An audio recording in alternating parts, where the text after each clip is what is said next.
فیصلہ کون کرے گا کہ ملزم گناہ گار ہے یا بے گناہ ہے؟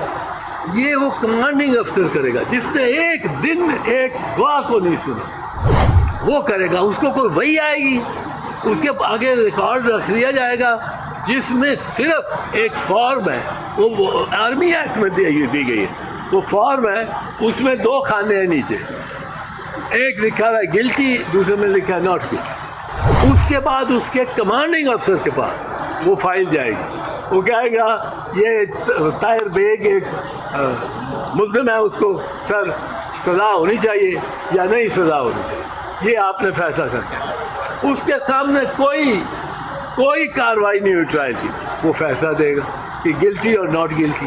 اب یہ اس کے ہوتے ہوئے یہ ٹرائل کس طرح فوجی عدالتوں کے ہم قبول کر سکتے ہیں؟ لطیف کھوسہ صاحب نے آج جو بحث کی ہے بڑی پروفاؤنڈ، بڑی معنی خیز، بڑی اس میں ڈیپتھ ہے، اور وہ پہلے نہیں ہوئی تھی.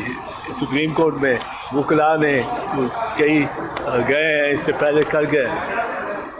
ان کا یہ ماننا ہے، اور انہوں نے یہ باقاعدہ حقائق سے، ججمنٹ سے، ڈاکومنٹ سے اور آئین، دستور جو مختلف ملکوں کے ہیں ان سے یہ انہوں نے بتایا کہ یہ جو فوجی عدالتیں ہیں یہ وہاں لگتی ہیں جہاں ایک قبضہ کیے والی قابض فوج ہو، جس علاقے پہ، جس ملک پہ فوج قابض ہو، اور فوج اپنی ہو یا غیر ملکی ہو، وہ قابض ہو.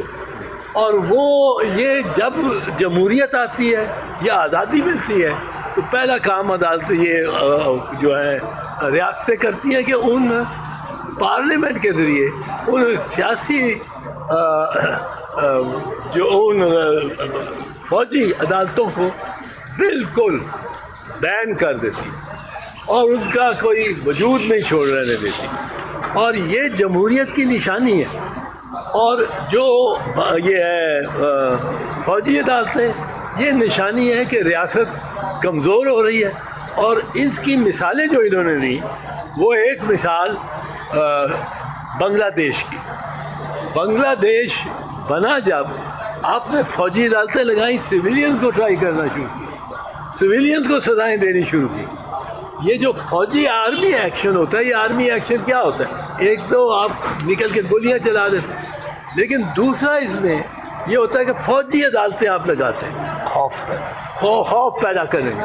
لوگ اتنے سارے جو ہیں وہ سب کے سب خوف زدہ نہیں ہو سکتے. جب ہجوم ہو جائے، جب 24 کروڑ ہو جائیں تو پھر ان میں خوف نکل جاتا ہے. اور وہ دوسری مثال جو انہوں نے دی اس کی طرف آ جاتے ہیں، وہ ہے ترکیہ میں فوجی بغاوت ہو گئی. ترکی کو بڑا تجربہ ہے فوجی حکومتوں کا، اور ایک ٹرکش ماڈل کہا جاتا تھا، جس کو آج کل ہائیبرڈ ماڈل کا. ایک ٹرکش ماڈل تھا کہ فوج پرماننٹلی حکومت میں رہے گی اور سویلینز کے ساتھ مل کر وہ حکومت کرے گی. پر ظاہر ہے فوج کا پلڑا بھاری ہوگا، جس طرح ہمارے ہاں آج ہوا. اب وہ آبادی اس کو، اب جب انہوں نے یہ 4-5 سال پہلے 2019 میں انہوں نے اب جو مارشل لاء لگایا اور ساری چوکیاں، سارے چوراہے، ہر طرف فوج سارے ملک میں پھیل گئی اور اس نے اپنی تسلط جما لیا، تو لوگ باہر نکل آئے. اور لوگ اتنی تعداد میں نکلے، اردوغان نے ایک کال دی کہ نکلو، اور وہاں جو اسکوائر ہے، تحقیق اسکوائر، یا وہاں آپ اس علاقے میں آ جاؤ.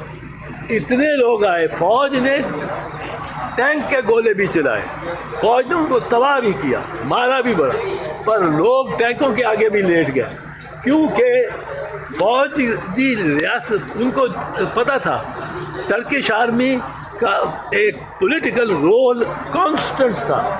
یہ اردوغان نے آ کے ختم کیا، اس بغاوت کے بعد ختم ہوا، ورنہ ان کا کانسٹنٹ رول تھا. اس میں تو کھوسا صاحب نے بتایا کہ یہ جو ترکی میں انہوں نے جب انقلاب کا رد انقلاب کر دی، رد انقلاب کے بعد انہوں نے جب ریسٹور کیا، انہوں نے فوجی عدالت کو زیر زمین اور زمین دوز کر کے بھی کوئی 6000 فٹ نیچے لے گئے. تو فوجی عدالت نہیں. چلی میں یہ ہوا، وہ پینوشے ایک بڑا ڈکٹیٹر تھا بڑا. چلی میں جب مارشل لا وغیرہ ختم ہوا تو فوجی عدالتیں ختم ہو گئی اور انہوں نے پاس کیا. ارجنٹینا میں فوجی عدالتیں کافی عرصہ رہی. جنرل ویولا تھا ایک ان کا، ایک اور جنرل تھا، 2 جنرلز کی مسلسل حکومت رہی. اس میں فوجی عدالتیں نہیں. اس میں بے انتہا لوگ ہزاروں کی تعداد میں گم شدہ ہوئے.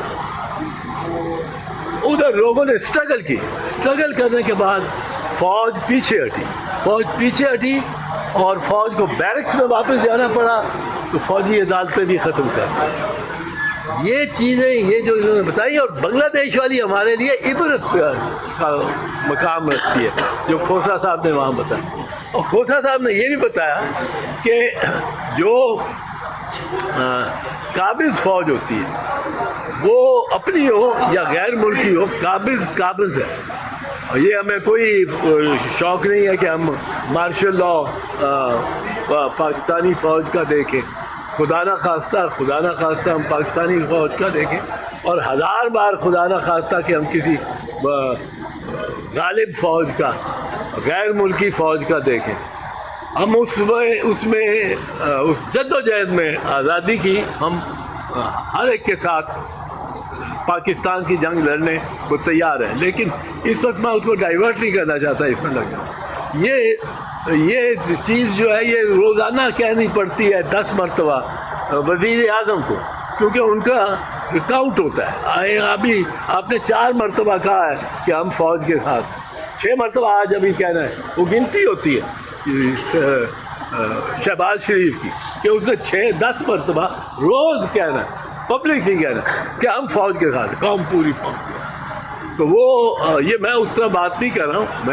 میں یہ کہنا چاہتا ہوں، یہ انہوں نے جو بات کی کہ بنگلہ دیش ہم سے کیوں ٹوٹا، ہم سے اس لیے ٹوٹا کہ وہ وہاں فوجی عدالتیں لگی.